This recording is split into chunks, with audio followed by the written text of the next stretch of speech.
দেলোয়ার হোসেন সাঈদী ২০ বছর আগে যা বলে গেছেন তা আজ হরপে হরপে অক্ষরে অক্ষরে সত্যি হচ্ছে, মিলে যাচ্ছে।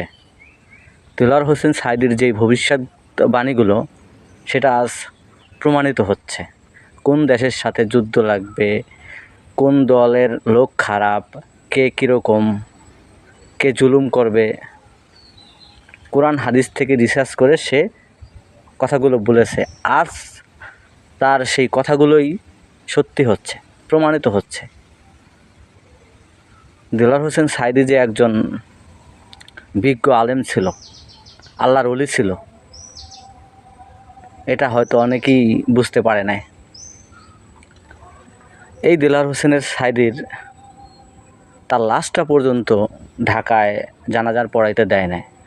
ওই খুনি হাসিনা, ডাইনি হাসিনা, রাক্ষসী হাসিনা তার জানাজার পড়াইতে দেয় নাই। তাকে মেরে ফেলছে এই রাক্ষসী ডাইনি হাসিনা।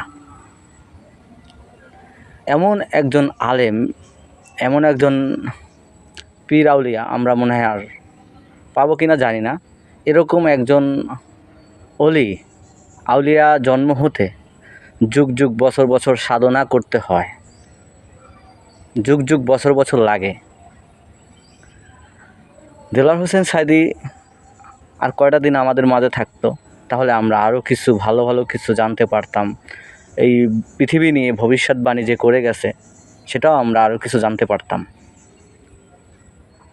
এখন যারা কাঠমোল্লা, ওই ভণ্ড মোল্লা আছে, জেলাপি মোল্লা, তারা যারা আছে এরা তো শুধু ওই মনে করেন ওই নাম দাম কামানোর জন্য, ভাইরাল হওয়ার জন্য, টাকা কামানোর জন্য, ধর্ম নিয়ে ব্যবসা করার জন্য এরা আবোল তাবোল মুখে যা তা বলে যাচ্ছে। কোরআন হাদিসের কোনো কথাই তাদের মুখ থেকে আসে না।